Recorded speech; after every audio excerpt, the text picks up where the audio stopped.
मुख्यमंत्री देवेंद्र फडणवीस यांच्या हस्ते आज मुंबईमध्ये काळा घोडा 8 दालनाच्या सौंदर्यीकरण कामांचं लोकार्पण करण्यात आलं। उपमुख्यमंत्री सुनेत्रा पवार, विधानसभा अध्यक्ष राहुल नार्वेकर, सांस्कृतिक मंत्री आशिष शेलार आणि महापौर रितू तावडे यावेळी उपस्थित होते। या प्रकल्पामुळे शहराला नवीन कलात्मक विभाग प्राप्त झाला असून तत्कालीन वास्तुकलेशी समरस असं या भागाचं सौंदर्यीकरण करण्यात आल्याचं मुख्यमंत्री यावेळी बोलताना म्हणाले।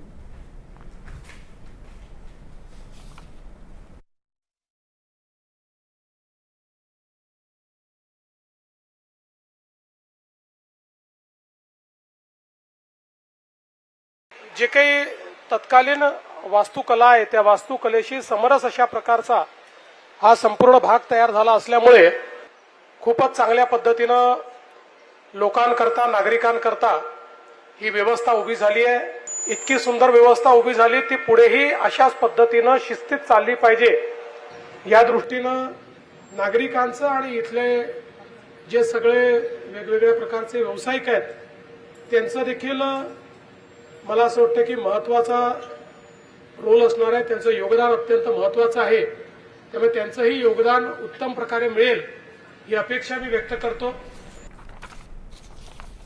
लंडनच्या कार्नाबी स्ट्रीटच्या धर्तीवर या ऐतिहासिक परिसराचा कायापालट करण्यात आलाय।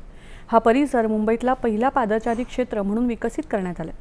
नागरिकांना तसंच पर्यटकांना कला आणि संस्कृतीचा आनंद घेता यावा यासाठी दर शनिवार आणि रविवारी या भागात वाहनांच्या प्रवेशावर निर्बंध घालण्यात आले आहेत।